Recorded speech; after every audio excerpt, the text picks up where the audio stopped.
Good day guys! So yon, may dumating na air cooler from Shopee. Binili ni Mrs. So i-unbox natin and i-test natin kung effective ba ang air cooler.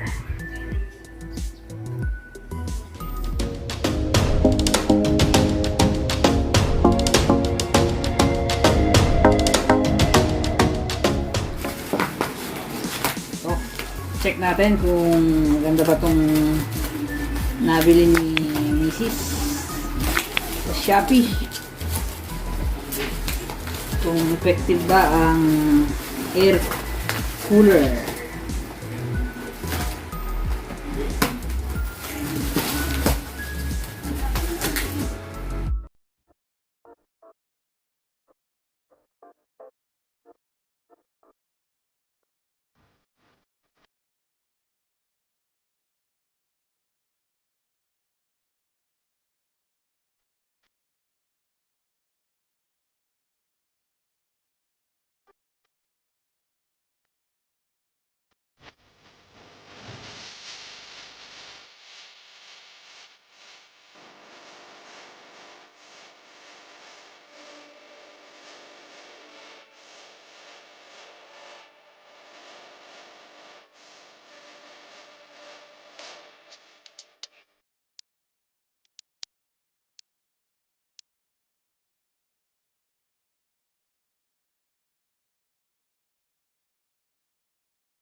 Ayan. Sa speed, ayan, swing, ito yung mga control niya, on and off. Cool timer, ayan, wind. Lagay dyan, do not use without water, syempre. Ayan. Okay. Ayan, so 220 volt siya guys.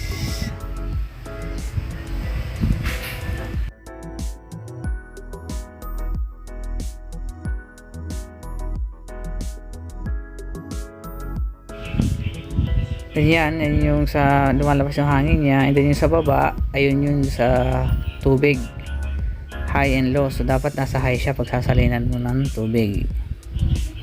Okay, tapos yan yung mga control niya sa ibabaw, and then ito yung sa ice crystal box niya, lalagyan ng tubig yan, tapos lalagay sa freezer. Tapos ito naman yung gulong niya, yan apat, lalagay din natin para pwede mo siyang i-move. Tapos may kasama ding manual, yan okay.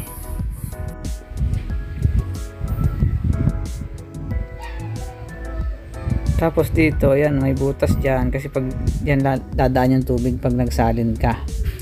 Yan, yan ka magsasalin. Tapos dyan, dito din nilalagay yan pag malamig na. So lagyan na natin ng tubig guys. Yan, dapat nasa high siya. So salin na natin.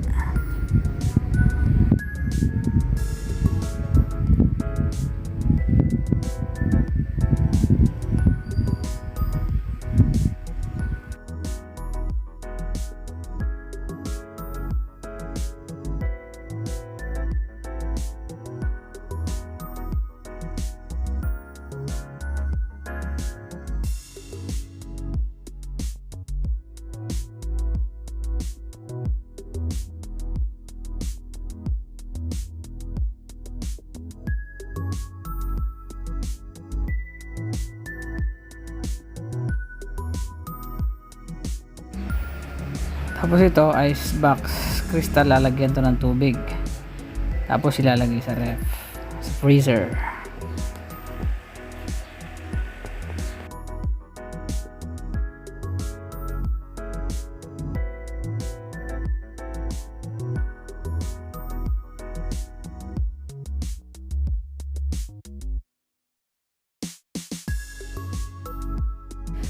Yan, try muna natin ng walang ice crystal box dyan.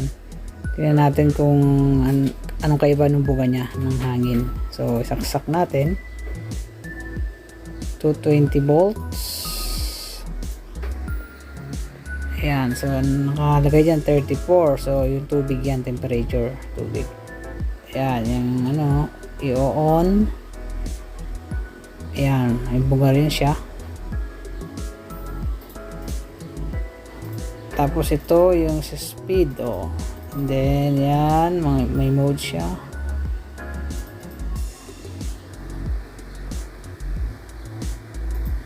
Okay, kung gusto niyo ng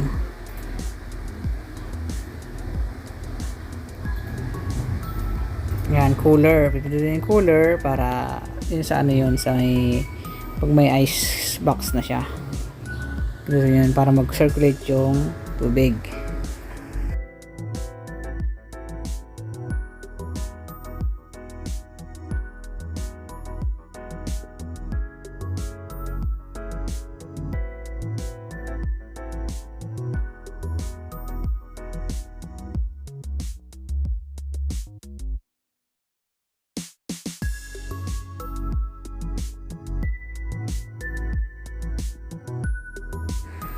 Ayan, ito yung speed. Oh, number 1 yan, number 2. Ayan, so lalakas yung buga niya. Ayan. Tapos pag pinito pa isa, so pangatlo, ayan, mas malakas. Parang number 3. Okay. So much better talaga kung may ano yan, ice crystal box, no? Para mas malamig yung buga niya. Ayan, oh. Ayan, oh, 34 degrees Celsius, mainit yung panahon ngayon, oh. Yan. So far working naman. So yun, tingnan natin pag meron na siyang ice yan nalagay dito sa ibabaw. Guys, galing na sa freezer ng 6 nila yata 6 hours to. Ayan, oh. Medyo lumobo siya, nag-freeze eh. So ilalagay na natin dito. Parang ito yung pinaka-cooler niya yan. Okay, tapos tatakpan natin. Tapos saksakan natin.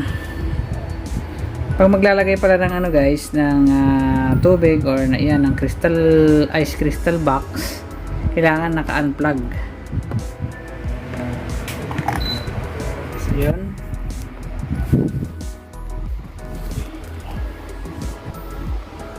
Ayan, so i-on natin. Okay. Tapos guys, para mag ano siya, tawag dito, yung tubig is umakyat dito sa taas para sa crystal box, kailangan pindutin natin yung cool. Yan, para mag-circulate yung tubig na malamig.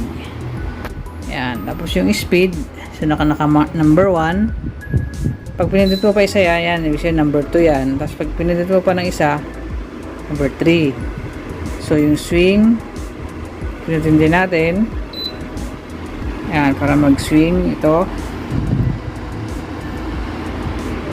O, ayan. Ibig sabihin, pwede rin dito sa, ito yung timer, pwede rin sa timer. Tapos yung wind, pwede mong palit-palitan yan. Halimbawa, ayan. O, naka-night mode. Ganyan, iba-iba siya, o. Ayan yung normal niya. Tapos itong 33, ito yung ano, yung kumbaga yung temperature nung tubig. 33. So yun, may init pa yan, ano. O yan guys, oh. Ayan, mababago-bago, oh. 33, 34, oh. Okay. Yan, so malamig din, oh.